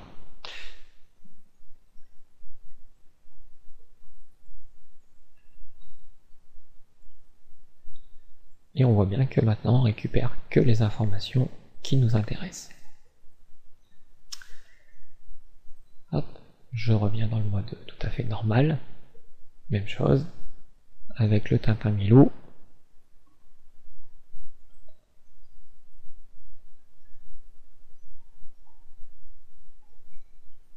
Donc, comment on peut savoir si un utilisateur est connecté? Et bien en fait, il suffit de vérifier si dans la session, dans l'index user ID, bah on a quelque chose. Parce que si il n'y a pas d'utilisateur de connecté, donc il n'y aura pas d'index ID ici. Il n'y aura rien. Même là, il n'y aura rien quoi. Et on saura qu'il n'y a pas d'utilisateur, ou que simplement il aura peut-être voulu se déconnecter.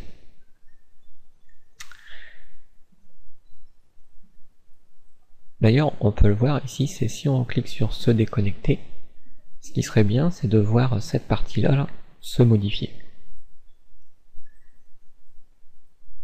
Donc comment on va pouvoir gérer ce petit cas là? Hop là.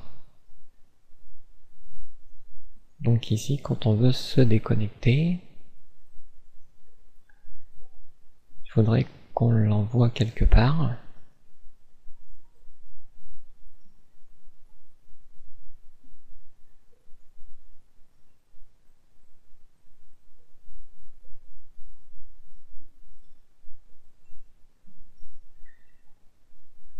Là, on va tester un autre cas. Soit OK par exemple, ou même en dessous.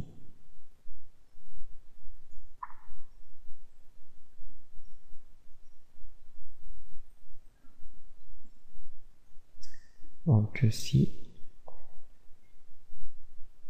rep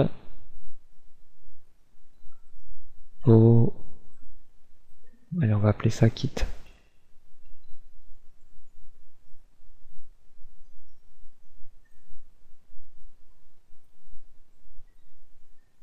Ouais.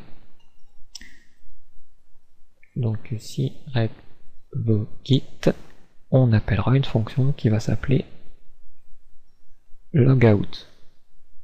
Donc c'est l'inverse de login, c'est se déconnecter. Hop, direction de notre fichier qui contient un petit peu toutes nos fonctions maintenant. Donc pour la déconnexion, je vais la mettre juste après celle de connexion. Fonction qui déconnecte un utilisateur.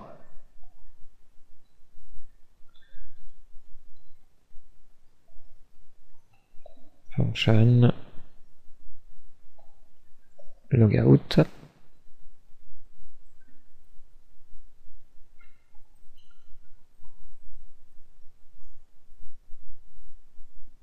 Et là, on va dire que dans la super global session, là,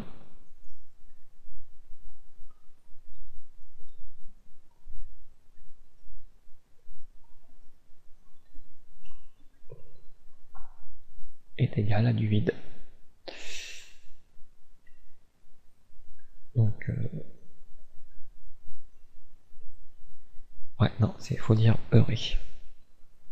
Comme ça donne un tableau vide, en fait. Puisque session est un tableau, et du coup, j'ai pas besoin de dire décrocher ici. Donc, j'enregistre tout. Et on y va. Donc là, je vais actualiser une fois pour rester sur ma réponse OK. Voilà, comme ça prend en considération le nouveau code que j'ai ajouté dans ce fichier. Et maintenant, je vais cliquer sur me déconnecter.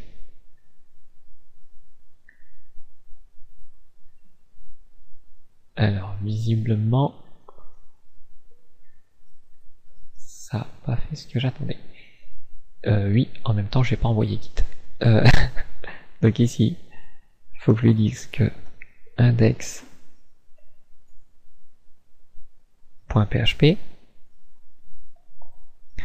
que je lui envoie réponse, qui va valoir kit. Voilà, réponse, c'est comme ça que j'ai écrit, il me semble bien. Réponse, parfait. Donc même principe que tout à l'heure, une fois j'actualise, pour prendre en considération le changement sur ce bouton, je suis toujours connecté, je clique sur me déconnecter, et hop, ça y est. On voit que réponse vaut quitte, et du coup, la session s'est effacée.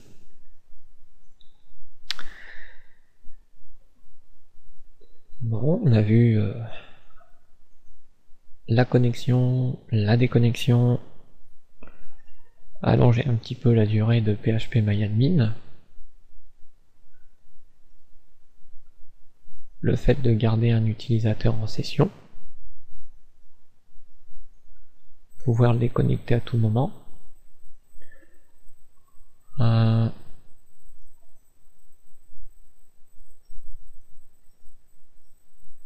Alors c'est vrai qu'ici j'ai fait pas mal de petites choses, et j'aimerais bien un petit peu organiser ma base de données. Donc malgré que c'est pas à faire, mais ça vous permettra de vous faire voir une petite chose en fait. Donc ce que je vais faire dans ma table utilisateur, je vais demander d'exporter, mais je suis bien sur la table utilisateur. Ça veut dire qu'ici je vais juste exporter la table.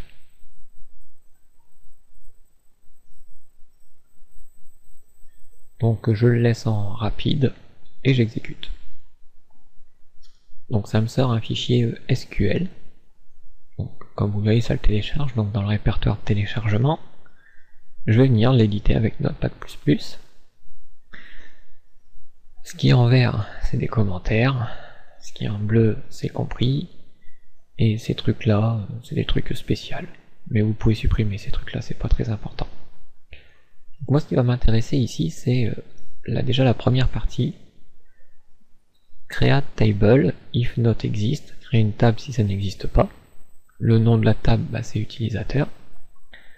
Quels sont les champs ID? C'est un integer de taille 11 qui sera non nul, donc il ne peut pas être vide, et il est en auto-incrémente. Après on a le champ prénom qui est un varchar qui aura une taille de 200, qui n'est pas nul, etc., etc. On voit que la clé primaire est ID, donc notre champ ID.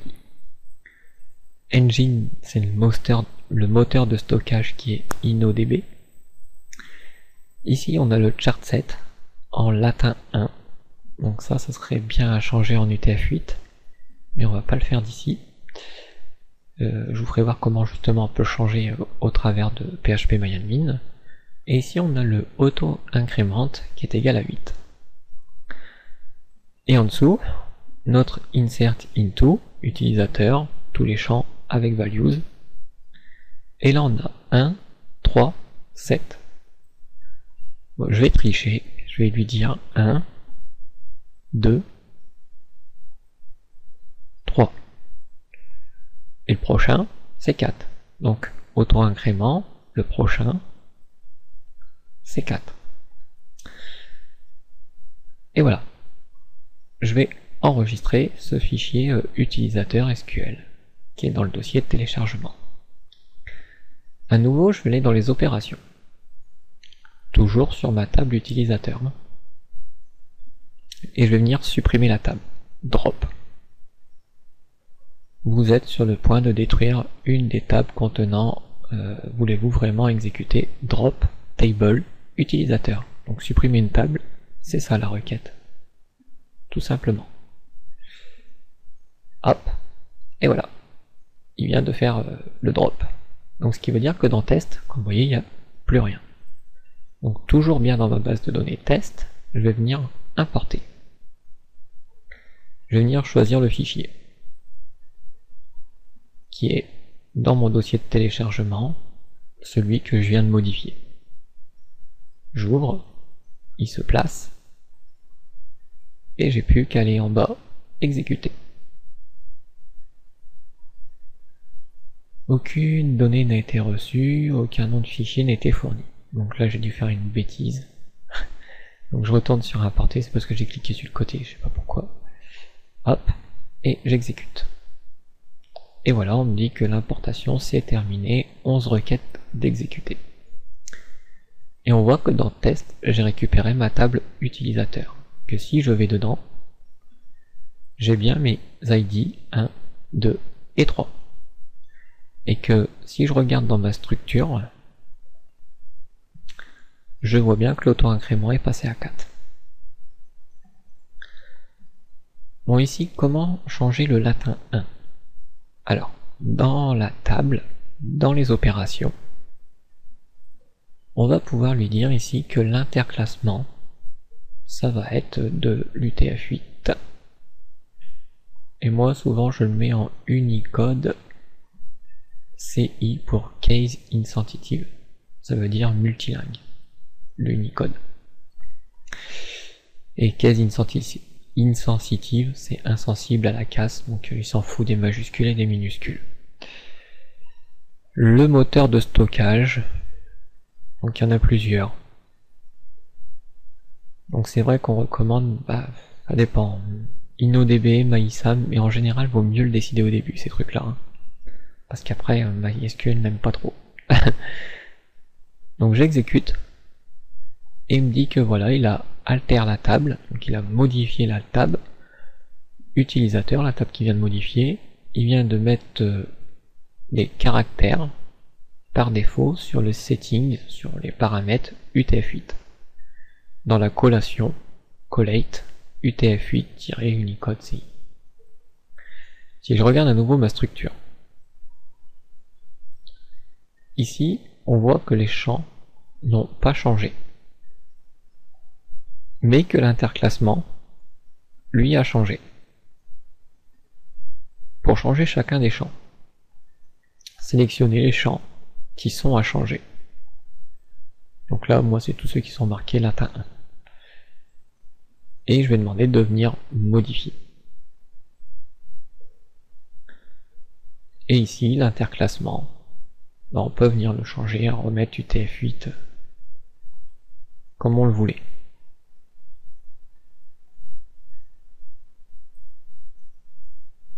Donc après, je sais plus, il me semble qu'il y a une autre méthode aussi pour aller un peu plus vite.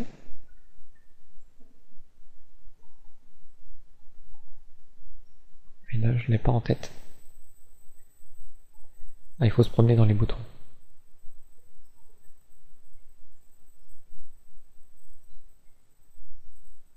Voilà, et je viens sauvegarder. Et voilà la requête qu'il a balancée pour ça. À tout moment, vous pouvez créer une source PHP comme il vous l'indique. Si vous cliquez dessus, voilà ce que ça fait. Ça nous crée une variable SQL, et dedans, il met toute la requête que normalement vous aurez dû faire. Donc vous voyez, c'est très pratique.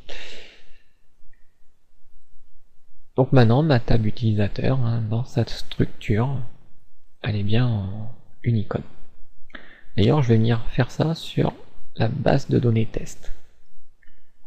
Elle-même, dans les opérations, parce que vous voyez que là-bas, hop là, je reclique une fois pour voir, pour vous faire voir. Vous voyez qu'ici, c'est latin 1. Donc dans les opérations, ici, l'interclassement, je vais venir le rechanger. Je mets toujours le même. Voilà, il l'a fait, donc je vais vérifier.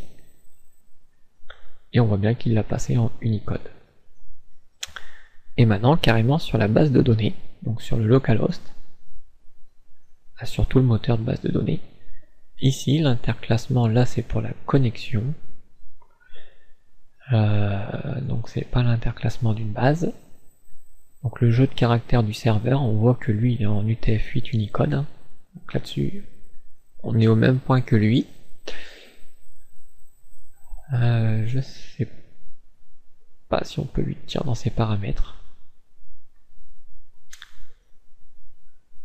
C'est vrai que ça, on n'a pas encore regardé. On y regardera très prochainement.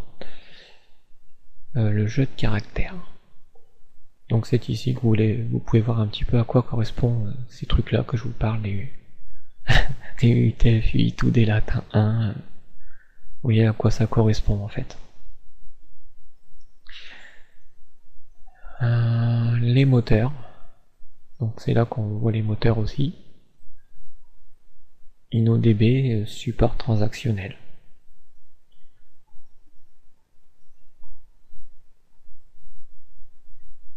Donc ça, SQL, c'est pour exécuter une requête. Import-export, ça on l'a déjà vu.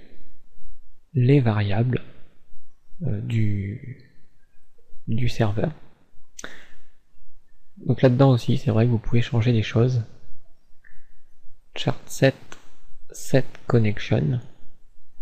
Le set client. Vous voyez que là, il est sur latin 1. Donc là, si je double-clique dessus, je peux pas le modifier. Avant on pouvait, mais là apparemment ça ne marche plus comme ça. Donc si je le clique carrément sur le nom, ça m'enlève dans la documentation de MySQL justement. Je vous en avais aussi parlé de ça, mais qu'on n'y avait pas encore été voir. Ben voilà, si vous allez dans la documentation de MySQL, c'est assez simple. Une fois que vous avez cliqué sur un lien de phpMyAdmin au niveau des variables par exemple, il vous emmène directement là-bas. C'est bizarre qu'on peut pas les changer.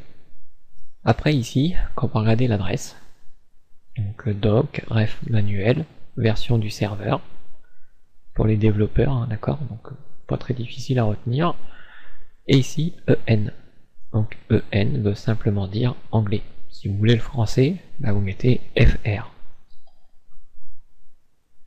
Et il n'y a pas de français, dommage. Donc Google Traduction, si vous voulez voir. Bref, vous voyez, il y a un petit peu toutes les explications. On peut remonter en haut carrément. Donc vous avez pour la version 5.7, 5.6, il suffit de nous regarder ce que c'est. On va sur localhost et on a la 5.6. Pour ça qu'il nous a envoyé dans 5.6. Donc là, même MySQL, on aura une petite mise à jour à faire si on voudrait.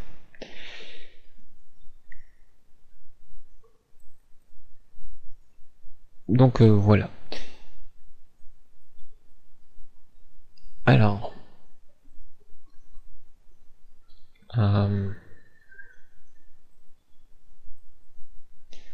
donc ici je réfléchis un petit peu parce que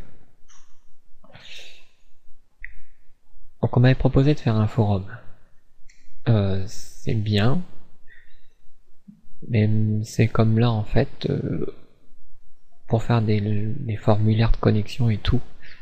Il est vrai que si on utilisait JavaScript, ça serait beaucoup mieux. Même pour nos messages d'erreur dans nos formulaires et tout, ça serait vraiment bien plus pratique. Mais comme pour l'instant j'ai pas fait la formation JavaScript, alors je pense que je vais la faire. Donc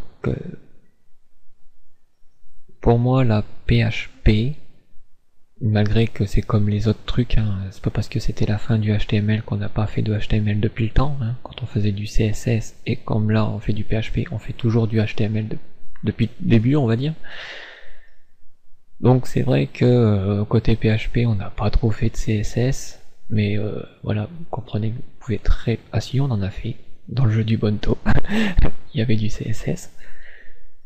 Donc là, même si on voit JavaScript, voir JavaScript comme ça tout seul, bon, on va faire ça au début, pour vous apprendre un petit peu les bases du langage, mais qu'après, voilà, ça n'a pas de sens de faire du JavaScript comme ça tout seul, comme du PHP tout seul, quoi. Il est bien d'avoir une interface quelque part. Donc ça sera la même chose avec JavaScript. Et justement, ça permettra de faire à la fin un forum. Donc ça permettra de voir toujours du HTML, toujours du CSS. D'ailleurs dans le CSS, peut-être que je vous ferai voir des nouveaux trucs. On verra, c'est pas sûr, mais on verra. Et on continuera du PHP, ça c'est certain. Mais la formation sera basée sur du JavaScript. Du moins un tout petit peu. Faut pas vous attendre à une très grosse formation sur JavaScript, parce que ça va aller assez vite au fond. Déjà que vous connaissez maintenant PHP, ça veut dire que je vais passer beaucoup moins de temps sur des explications que maintenant vous allez comprendre. Une variable, vous savez c'est quoi une constante, vous savez c'est quoi une fonction, vous savez c'est quoi une boucle, vous savez ce que c'est. Donc tout ça vous allez le revoir en JavaScript. Seulement c'est la syntaxe. La façon d'écrire les choses, les accolades, les points-virgules, tous ces trucs-là, tout ça va changer. D'un langage à l'autre, souvent ces éléments-là changent. Les mots-clés changent très peu, très rarement. Bon, si, par exemple, entre HTML, CSS et puis PHP, vous avez vu que les mots-clés n'ont rien à voir. Mais quand c'est des langages de programmation comme PHP, JavaScript, C++, tous ces trucs-là, un if reste un if dans tous ces langages-là. Dans les boucles for, les boucles while, ça reste toujours les mêmes mots-clés. Donc juste les trucs qui vont changer, c'est la syntaxe, la façon de l'écrire. Et on passera pas trop de temps sur JavaScript pur et dur, parce que c'est un peu comme CSS, ça peut être prise de tête, dans le sens où certains navigateurs ne voient pas les documents de la même façon. Donc c'est pour ça qu'on utilise jQuery, un truc qu'on a déjà vu de temps en temps, hein. C'était comme le Bootstrap au début, on l'utilisait dans le HTML, on l'a vu un petit peu plus après dans le CSS, et on le reverra certainement encore. Donc là, jQuery, c'est une façon de faire du JavaScript, mais beaucoup plus simplement. C'est comme faire du CSS avec Bootstrap, quoi. Donc voilà. Donc c'est comme je vous dis, hein, c'est la dernière vidéo sur PHP. Bien sûr, il y aura d'autres vidéos, mais là je parle de la formation proprement parlée, des bases. Parce que par la suite, peut-être je referai des vidéos comme le HTML, CSS, même PHP. Il y aura des petits projets, donc ça sera pas des grosses formations, ça sera simplement des projets. Il y aura plusieurs vidéos quand même pour réaliser un projet. Et il y aura aussi peut-être des formations un peu plus avancées sur ces langages, voire des trucs à plus pousser, quoi. Mais pour le moment, ça nous servira pour les bases et pour mes prochains tutoriels. D'ailleurs, il y a des trucs que vous verrez entre temps, quoi, on va dire. Donc, bah, sur ce, j'espère que cette formation vous aura plu. Alors, pour ceux qui s'inquiéteraient pour MySQL, quand on va faire justement le forum, hein, on va encore utiliser MySQL beaucoup plus profondément que là. Donc, c'était, comme je vous dis, un aperçu. Les formations vont continuer toujours dans la même logique, hein, d'aller toujours un peu plus loin. D'accord? Voilà. Donc, sur ce, je vous en dis pas plus, je vous laisse... je vous laisse, tout simplement. Et je vous dis à bientôt, allez, ciao, bye bye.